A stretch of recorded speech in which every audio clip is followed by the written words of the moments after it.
Hamas ও ইসরায়েলের পরোক্ষ আলোচনা ইতিবাচক অগ্রগতি, শিগগিরই শান্তি চুক্তির আশা ট্রাম্পের। যুদ্ধ বন্ধের পরিকল্পনা নিয়ে পুতিন নেতানিয়াহুর ফোনালাপ।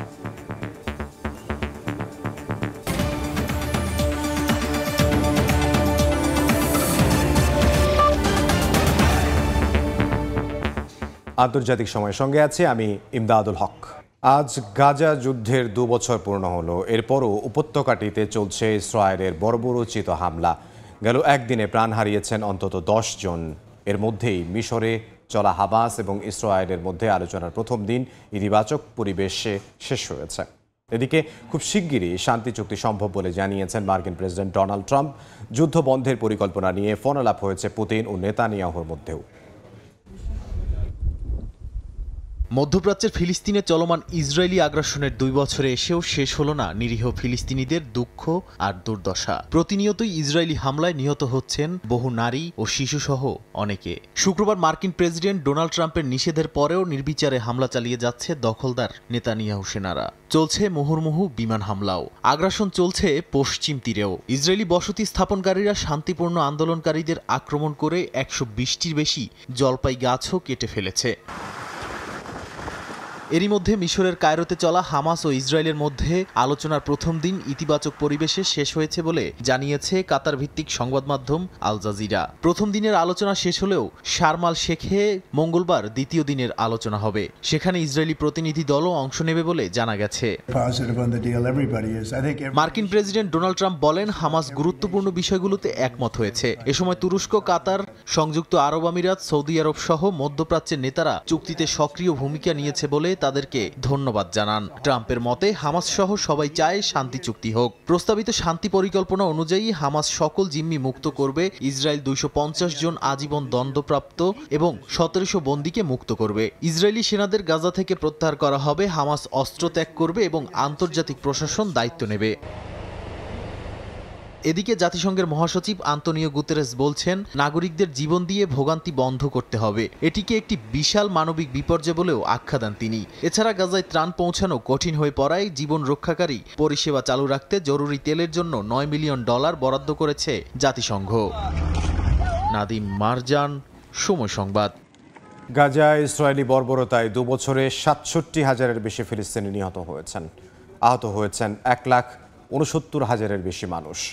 হতাহতের পাশাপাশি বাস্তুচ্যুতি আর মানবিক বিপর্যয়ে বিপন্ন হয়ে পড়েছে পুরো উপত্যকা। হামলার আশঙ্কায় বাস্তুচ্যুত ফিলিস্তিনিরা ছুটছেন গাজার এক প্রান্ত থেকে আরেক প্রান্তে। কখনো ভবনে হামলা, কখনো ত্রাণ নিতে গিয়ে দখলদার বাহিনীর গুলির লক্ষ্যবস্তুতে পরিণত হচ্ছেন নিরীহ ফিলিস্তিনিরা। গাজার পরিস্থিতিকে 21 শতাব্দীর সবচেয়ে ভয়াবহ মানবিক সংকটগুলোর একটি বলে আখ্যা দিয়েছে জাতিসংঘ। হামাস পরিচালিত স্বাস্থ্য মন্ত্রণালয়ের তথ্য অনুযায়ী 2023 সালের অক্টোবর থেকে এখন পর্যন্ত গাজায় ইসরায়েলি আগ্রাসনে 67,000-এর বেশি মানুষ নিহত হয়েছেন। আহত হয়েছেন 1,69,000-এর বেশি ফিলিস্তিনি। এছাড়া ধ্বংসস্তূপের নিচে হাজারো মানুষের লাশ চাপা পড়ে আছে বলে ধারণা করা হচ্ছে। জাতিসংঘের হিসেবে নিহতদের 35% নারী ও শিশু। অন্যদিকে একটি স্বাধীন গবেষণা সংস্থা নেচার এর দাবি, গাজা যুদ্ধে প্রাণহানি 84,000 ছাড়িয়েছে। এমন বিপুল প্রাণহানি দ্বিতীয় বিশ্বযুদ্ধ পরবর্তী সময়ের যে কোনো আঞ্চলিক সংঘাতের তুলনায় ভয়াবহ বলে দাবি তাদের। গেল 2 বছরে ইসরায়েলি হামলায় গাজা এক ধ্বংসপ্রাপ্ত নগরীতে পরিণত হয়েছে। গাজা সিটির প্রায় প্রতিটি ব্লকেই দেখা মেলে দখলদার বাহিনীর হামলা সাক্ষী হয়ে দাঁড়িয়ে থাকা ভগ্নপ্রায় ভবন অথবা ধ্বংসস্তূপের। শুধু ঘরবাড়ি নয়, রক্ষা পায়নি রাস্তা, সেতু, পানি সরবরাহ লাইন, বিদ্যুৎ কেন্দ্র, কোনো কিছুই। গণমাধ্যম বলছে উপত্যকাটির 90% বেশি বাড়ি ধ্বংস বা ক্ষতিগ্রস্ত হয়েছে। যাওয়ার মতো কোনো নিরাপদ জায়গা না থাকায় অনিরাপদ ভবনে বা ধ্বংসস্তূপের মধ্যেই আশ্রয় নিচ্ছে পরিবারগুলো। আর প্রতিনিয়ত নেতানিয়াহু বাহিনীর লক্ষ্যবস্তুতে পরিণত হচ্ছে। প্রতিনিয়ত বাড়ছে বাস্তুচ্যুতির সংখ্যাও। জাতিসংঘের হিসেব অনুযায়ী গাজায় মোট জনসংখ্যার প্রায় 90% অর্থাৎ 19 লাখ মানুষ এখনও বাস্তুচ্যুত। হামলার ভয়ে যাদের অনেকেই 8 থেকে 10 বার স্থান পরিবর্তন করতে বাধ্য হয়েছেন। কখনো তাদের যেতে হয়েছে গাজার উত্তর থেকে দক্ষিণে, অথবা কখনো শরণার্থী শিবির থেকে মরুভূমিতে। 2 বছর ধরে চলতে থাকা গাজা যুদ্ধের কারণে মানবিক পরিস্থিতি এক ভয়াবহ বিপর্যয়ের পর্যায়ে পৌঁছেছে।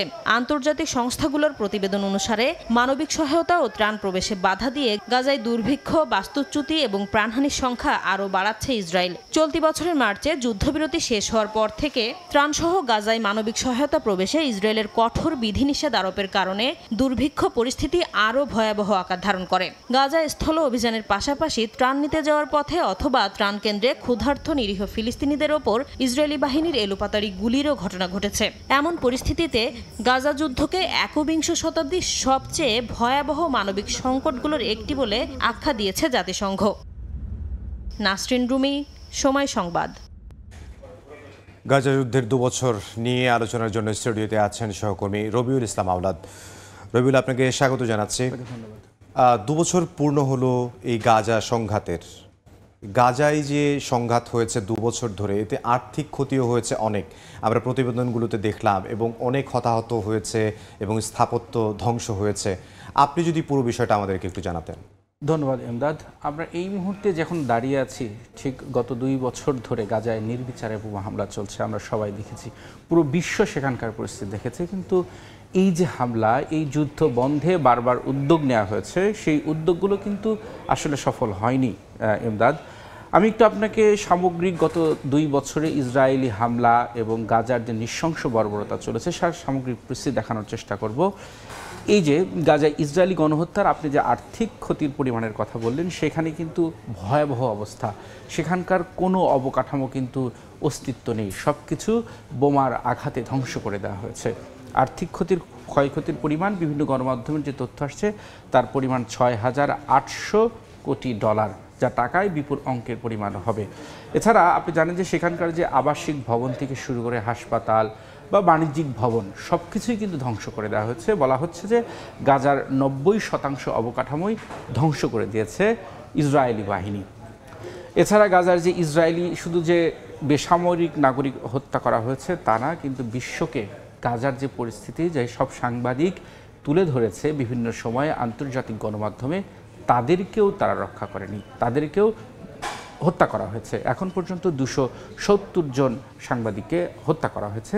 আরও একটি বিষয় যে গাজার যে পরিস্থিতি, এই পরিস্থিতিতে হামাস সর্বোচ্চ চেষ্টা করেছে প্রতিরোধ গড়ে তোলার। এই যে আজকের দিনে যে হামলা হয়েছিল ইসরায়েলি ভূখণ্ডে, এই হামলার পরে যে স্থল অভিযান শুরু হয় ইসরায়েল, সেই স্থল অভিযানের পাল্টা পদক্ষেপ হিসেবে কিন্তু হামাস তারা প্রতিরোধ করার চেষ্টা করেছে, কিন্তু সেই প্রতিরোধ খুব একটা কাজে আসেনি এবং হিজবুল্লাহ এবং হাউথি তারাও আসলে তাদের সহযোগিতা করেছে। এইখানে এই যুদ্ধের যে পরিস্থিতি, আমরা জানি যে শুধু গাজার পরিস্থিতি কিন্তু ভূরাজনৈতিকভাবে মধ্যপ্রাচ্যের যে রাজনৈতিক পরিস্থিতি, সেই রাজনৈতিক পরিস্থিতি কিন্তু শুধু হামাস যে ক্ষতিগ্রস্ত হয়েছে বা গাজায় যে মানবিক সংকট হয়েছে তা কিন্তু নয়। আমরা জানি যে লেবাননের যে সশস্ত্র গোষ্ঠী হিজবুল্লাহর প্রধানকে হত্যা করা হয়েছে, এবং হিজবুল্লাহর যে শক্তি, সেই শক্তিকেও কিন্তু একদম এখন পুরোটাই দুর্বল বলা যেতে পারে। এবং আরও কিন্তু এতদিন পর্যন্ত আমরা দেখেছি যে আসলে হামাস যতক্ষণ পর্যন্ত অ্যাটাক না করেছে ইসরায়েলে বা প্রতিরোধ করার চেষ্টা না করেছে, ততক্ষণ পর্যন্ত শুধু তো মারাই যাচ্ছিল ফিলিস্তিনিরা, এখনও মারা যাচ্ছে। আমরা যখন আপনার সঙ্গে কথা বলছি, ঠিক তারও কিছুক্ষণ আগে গাজায় কিন্তু বোমাবর্ষণ করা হয়েছে। যুদ্ধবন্দী কিন্তু আপনি জানেন যে ট্রাম্পের একটা চেষ্টা চলছে, সেই চেষ্টার হামাস এবং ইসরায়েলের মধ্যে একটি পরোক্ষ আলোচনা শুরু হয়েছে কায়রোতে। সেই আলোচনায় বলা হচ্ছে যে ইতিবাচক অগ্রগতি হয়েছে, কিন্তু সেই আলোচনার মধ্যেও কিন্তু ইসরায়েল কথা রাখছে না। আসলে কতটুকু ফলপ্রসূ হবে সেটা আসলে বৈঠক শেষে বলা যাবে, এবং এই বৈঠক চলবে। তবে ট্রাম্পের পক্ষ থেকে বলা হয়েছে যে খুব দ্রুতই হয়তো যুদ্ধবিরতি ঘোষণা আসতে পারে, কিন্তু অস্ত্র দিয়ে সহায়তা করেছে আমরা দেখেছি। হ্যাঁ, আমরা একটু, আমাদের কাছে তথ্য আছে যে ইসরায়েলকে এই মুহূর্তে, অর্থাৎ যে গাজায় যে যুদ্ধ, তার আগে থেকেই ইসরায়েলের সবচেয়ে বড় শক্তি হলো পশ্চিমা মিত্র। যুক্তরাষ্ট্র থেকে শুরু করে ইউরোপের যে শক্তিশালী যে দেশগুলো রয়েছে, সেই দেশগুলো কিন্তু নির্বিচারে, একদম কোনো ধরনের বিচার বিশ্লেষণ ছাড়াই ইসরায়েলকে অস্ত্র সহায়তা করে যাচ্ছে।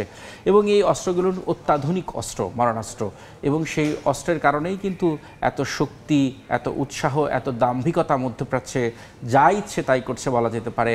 আমরা দেখলাম কাতারের মতো একটি দেশে হামলা চালিয়েছে, পরে যদিও দুঃখ প্রকাশ করেছে, ক্ষমা চেয়েছে, কিন্তু এই যে তার শক্তি, ইসরায়েলের যে শক্তির উত্থান, এই উত্থানের পেছনে কিন্তু পশ্চিমা দেশগুলোই দায়ী, এবং তারাই তাদেরকে সব ধরনের সহায়তা এবং সহায়তা তারা দিচ্ছে, সব ধরনের প্রযুক্তিগত সহায়তা বিভিন্ন জায়গায় আমরা যে বিষয়গুলো দেখেছি যে পশ্চিমা বিশ্ব থেকে শুরু করে ইউরোপের অনেকগুলো দেশ তারা কিন্তু তাদের দলের বা তাদের দেশের ভিতরের যারা নাগরিক রয়েছেন তারা গাজার জন্য ফাইট করছেন এবং ত্রাণ নিয়ে আমরা গ্লোবাল সুমুদ দেখেছি যে নৌবহরটি সেটিও গাজার উদ্দেশ্যে রওনা দিয়েছে এবং পৌঁছেছে। ইউরোপ বা পশ্চিমা দেশগুলোর সাধারণ মানুষ কিন্তু এই গণহত্যার পক্ষে নয়, তারা কিন্তু বারবারই এর বিরুদ্ধে নিন্দা জানিয়ে আসছে, তারা বিপক্ষে প্রতিবাদ জানিয়ে আসছে। আমরা দেখেছি যে স্পেন থেকে শুরু করে আয়ারল্যান্ডের কয়েকটি দেশের সরকারও কিন্তু এই গণহত্যার বিরুদ্ধে এবং জাতিসংঘে আমরা যেটি দেখেছি যে অধিবেশন যখন চলে তখন নেতানিয়াহু যখন ভাষণ দেন তখন অনেকেই কিন্তু ওয়াকআউট করে চলে যাচ্ছিলেন এবং বিভিন্ন দেশ কিন্তু তারা আনুষ্ঠানিকভাবে বিবৃতি দিয়ে স্বীকৃতি দিয়েছে। ইতিবাচক কি হতে পারে? এটি আসলে এই স্বীকৃতির বিষয়টি ফিলিস্তিনিদের পক্ষে হয়তো কিছুটা সমর্থন জাগাবে, কিন্তু যুদ্ধ বন্ধের জন্য যে উদ্যোগ দরকার সেই উদ্যোগটি কিন্তু ইউরোপের দেশগুলো এখন পর্যন্ত নিচ্ছে না। তারা যদি ইসরায়েলের উপর চাপ প্রয়োগ করে যে এই যুদ্ধ বন্ধ করতে হবে, না হলে সহায়তা বন্ধ করা হবে, নিষেধাজ্ঞা আসতে পারে, এই ধরনের কঠোর পদক্ষেপ ছাড়া কিন্তু গাজার এই গণহত্যা বন্ধ করা কোনোভাবে সম্ভব না। জি, রবিউল ইসলাম আওলাদ, আপনাকে অসংখ্য ধন্যবাদ আমাদের সঙ্গে যোগ দেওয়ার জন্য। আপনাকেও ধন্যবাদ। স্টুডিওয়ে আমাদের সঙ্গে যোগ দিয়েছিলেন সহকর্মী রবিউল ইসলাম আওলাদ। গাজায় ইসরায়েলি আগ্রাসনের 2 বছরে আর্থিক ক্ষয়ক্ষতির পরিমাণ অন্তত 6,800 কোটি মার্কিন ডলার। গাজার প্রায় 90% অবকাঠামো ধ্বংসস্তূপে পরিণত হয়েছে। বর্তমানে পুরো গাজা উপত্যকায় কার্যকর আছে মাত্র 14টি হাসপাতাল। ইসরায়েলি হামলায় সম্পূর্ণভাবে ধ্বংস হয়েছে 8 শতাধিক মসজিদ। কবরস্থান ধ্বংস করতেও বাদ রাখেনি নেতানিয়াহু বাহিনী।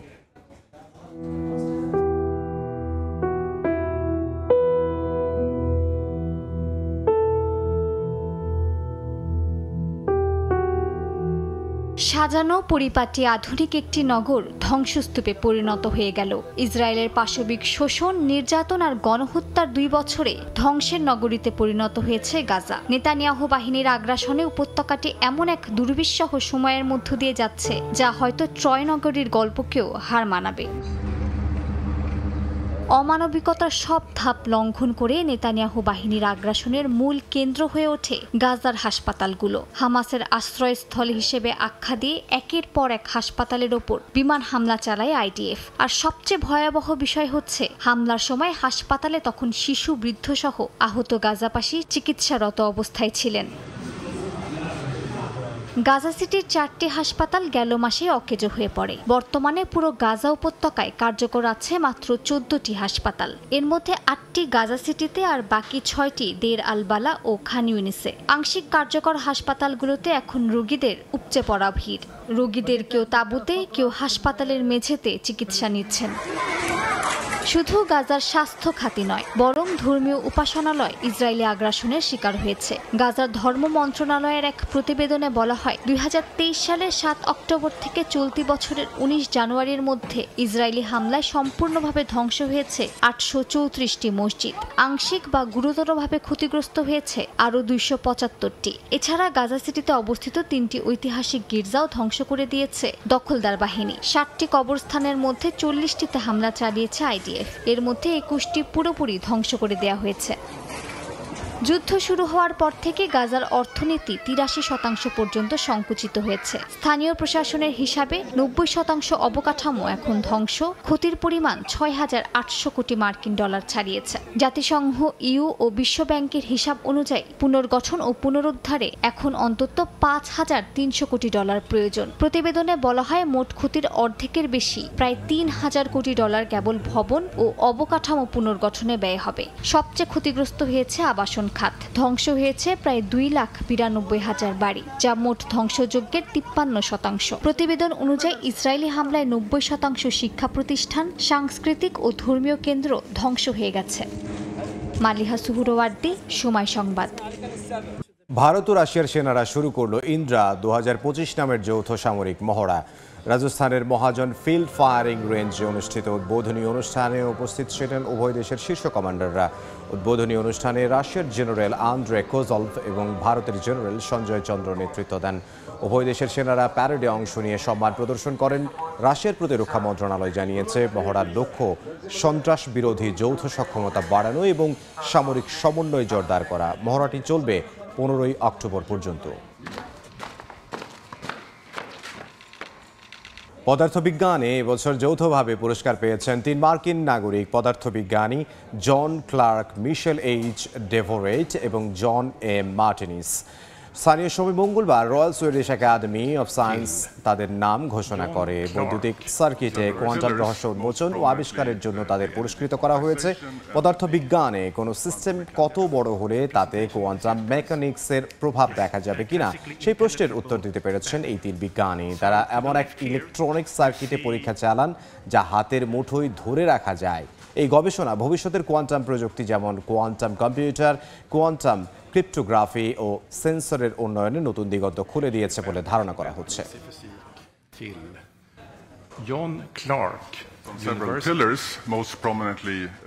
সরকারি কার্যক্রম বন্ধের 6ষ্ঠ দিনেও অচলাবস্থা কাটছে না যুক্তরাষ্ট্রে। ডেমোক্র্যাটদের দোষারোপ করছেন প্রেসিডেন্ট ডোনাল্ড ট্রাম্প। বেতন ছাড়াই কাজ করছেন লাখো সরকারি কর্মী। এতে বিমান চলাচল ও পাসপোর্ট পরিষেবায়ও দেখা দিচ্ছে চাপ। সরকারি বাজেট সংকটে যুক্তরাষ্ট্রে 6 দিন ধরে বন্ধ রয়েছে বেশ কয়েকটি গুরুত্বপূর্ণ দপ্তর। প্রায় 2 মিলিয়ন সরকারি কর্মীর বেতন স্থগিত, আরও 7.5 লাখ কর্মীকে বিনা বেতনে বাধ্যতামূলক ছুটি দেওয়া হয়েছে। তবে সেনা, নিরাপত্তা ও বিমান চলাচল নিয়ন্ত্রণ কর্মীরা বেতন ছাড়া কাজ চালিয়ে যাচ্ছেন। ট্রাম্প প্রশাসন বলছে তারা অবশ্যই সেনা সদস্যদের বকেয়া পরিশোধ করবে এবং সার্বজনীন বেতনও বাড়ানো হবে। অন্যদিকে ডেমোক্র্যাটরা বলছেন রিপাবলিকানরা স্বাস্থ্যসেবার তহবিল বন্ধ রেখে জনগণের সঙ্গে অন্যায় করছে। পাসপোর্ট অফিসগুলো এখনও চালু থাকলেও বাড়ছে বিলম্ব। বিশেষ করে সরকারি ভবনের ভেতরে থাকা সেন্টারগুলোতে সেবায় বিঘ্ন ঘটছে। কর্মকর্তারা বলছেন যদি অচলাবস্থা আরও দীর্ঘায়িত হয় তাহলে পাসপোর্ট ডেলিভারিতেও বড় দেরি হতে পারে। ফ্লাইট এখনও স্বাভাবিক চলছে, কিন্তু বিপদ সামনে। পরিবহন মন্ত্রী শন ডাফি জানিয়েছেন কিছু বিমান নিয়ন্ত্রণ কেন্দ্রে 50% পর্যন্ত কর্মী অনুপস্থিত। এ অবস্থায় নিরাপত্তা চেকিং এবং উড্ডয়ন অবতরণের সময় বাড়ছে। যদি অচলাবস্থা টেনে নেয় তাহলে ফ্লাইট বাতিলও হতে পারে। তবে ফেডারেল ক্রেডিট ইউনিয়নগুলো খোলা আছে। তারা সরকারি কর্মীদের জন্য স্বল্প সুদের ঋণ, বিলম্ব ফি মওকুফ এবং অস্থায়ী আর্থিক সহায়তা দিচ্ছে। সাম্প্রতিক জরিপে দেখা গেছে 39% মার্কিন নাগরিক ট্রাম্প ও রিপাবলিকানদের দোষ দিচ্ছেন, আর 30% দোষ দিচ্ছেন ডেমোক্র্যাটদের। দুপক্ষকেই দোষারোপ করছেন প্রায় 1/3 মানুষ। জনমত জরিপ অনুযায়ী শুধু 23% মনে করেন ট্রাম্পের অবস্থান এই অচলাবস্থার যোগ্য। নাদিম মারজান, সময় সংবাদ। যুক্তরাষ্ট্রের ক্যালিফোর্নিয়ায় মহাসড়কে আছড়ে পড়ল এয়ার অ্যাম্বুলেন্স। এ ঘটনায় ক্রু সহ 3 জন আহত হয়েছেন। স্থানীয় সময় সোমবার ক্যালিফোর্নিয়ার স্যাক্রামেন্টোতে ব্যস্ত মহাসড়কে দুর্ঘটনা ঘটে। হেলিকপ্টার বিধ্বস্ত হয়ে আগুন লাগার পরপরই ঘটনাস্থলে পৌঁছান উদ্ধারকর্মীরা। স্থানীয়দের সহায়তায় আটকে পড়া এক ক্রু সদস্যকে হেলিকপ্টারের নিচ থেকে টেনে বের করেন। আহত 3 ক্রুকে হাসপাতালে নেওয়া হয়েছে। তাদের অবস্থা আশঙ্কাজনক। দুর্ঘটনার সময় হেলিকপ্টারে কোনো রোগী ছিল না বলে জানা গেছে। ঘটনার কারণ জানতে শুরু হয়েছে তদন্ত। মাউন্ট এভারেস্টে তুষার ঝড়ে আটকে পড়া 200-র বেশি পর্যটককে এখনও উদ্ধার করা যায়নি। এর মধ্যেই এক পর্বতারোহীর মৃত্যুর খবর পাওয়া গেছে। এখন পর্যন্ত 350 জনকে নিরাপদ স্থানে সরিয়ে নেওয়া হয়েছে। কারবা উপত্যকায় আটকা পড়া পর্যটকরা শুক্রবার সন্ধ্যা থেকে শনিবার পর্যন্ত তুষার ঝড়ে ধরা পড়ে। চীনের জাতীয় দিবসের 8 দিনের ছুটির প্রভাবে দেশের অভ্যন্তরীণ এলাকায় সম্প্রতি পর্যটকদের ভিড় দেখা গেছে। চীনের রাষ্ট্রীয় গণমাধ্যমের এক প্রতিবেদনে বলা হয়েছে এভারেস্টের তিব্বত অংশের পূর্ব ঢালে প্রায় 16,000 ফুট উচ্চতায় আটকে পড়েছেন পর্যটকরা। তিব্বতে এভারেস্টের পূর্ব দিকের ওই ঢাল পর্বতারোহীদের কাছে বেশ জনপ্রিয়। গেল শুক্রবার সন্ধ্যায় সেখানে ভারী তুষারপাত শুরু হয়। শনিবার রাত থেকে এভারেস্টে ভ্রমণের টিকিট বিক্রি এবং দর্শনীয় এলাকায় প্রবেশ বন্ধ করে দেয়া হয়। অবশেষে সম্পূর্ণ হলো 1000 শয্যা বিশিষ্ট উত্তর কোরিয়ার পিয়ংইয়ং জেনারেল হাসপাতালের নির্মাণ কাজ। 5 বছরেরও বেশি সময় পর হাসপাতালটির কাজ শেষ হলো। স্থানীয় সময় সোমবার হাসপাতালের উদ্বোধন করেন দেশের সর্বোচ্চ নেতা কিম জং উন। কিমের দীর্ঘদিনের স্বপ্ন পিয়ংইয়ং জেনারেল হাসপাতাল। কোরিয়ান সেন্ট্রাল নিউজ এজেন্সির প্রতিবেদনে বলা হয়েছে 2020 সালের মার্চে হাসপাতালের কাজের উদ্বোধন করেন কিম জং উন। পরিকল্পনা অনুযায়ী একই বছরের অক্টোবরে নির্মাণ কাজ শেষ হওয়ার কথা থাকলেও করোনা ভাইরাসের মহামারীর কারণে তা দেরি হয়ে যায়। কাজ শেষ হলেও এখনও চিকিৎসা ও নির্ণয় সরঞ্জাম সহ অন্যান্য সুবিধা পুরোপুরি প্রস্তুত নয়। নভেম্বরে যন্ত্রপাতি মূল্যায়ন করে হাসপাতালের সম্পূর্ণ কার্যক্রম স্বাভাবিক করার পরামর্শ দিয়েছেন উত্তর কোরিয়ার সর্বোচ্চ নেতা। সুপারমুনের আলোয় আলোকিত হলো ব্রাজিলের বোগোতা ও রিও ডি জেনেরিও। স্থানীয় সময় সোমবার রাতে চাঁদের উজ্জ্বলতা পর্যবেক্ষণে বোগোতায় জড়ো হন অনেকে। রিও ডি জেনেরিওতে ইপানেমা সৈকতে স্থানীয়রা চাঁদ ওঠার দৃশ্য উপভোগের পাশাপাশি ছবিও তোলেন। পর্যবেক্ষকদের মতে চাঁদ পৃথিবীর কাছাকাছি এলে এটি প্রায় 14% বড় উজ্জ্বল দেখায়। 2025 সালে 3টি সুপারমুনের মধ্যে এটি প্রথম। আগামীতে আরও 2টি সুপারমুনের দেখা মিলবে বলে জানান তারা।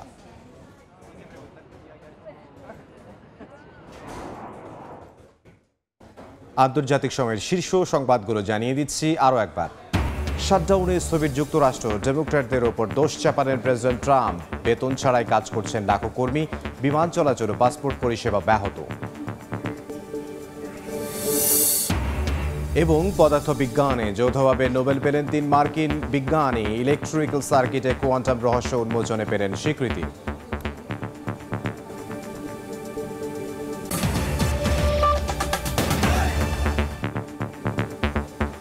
এই ছিল আন্তর্জাতিক সময়।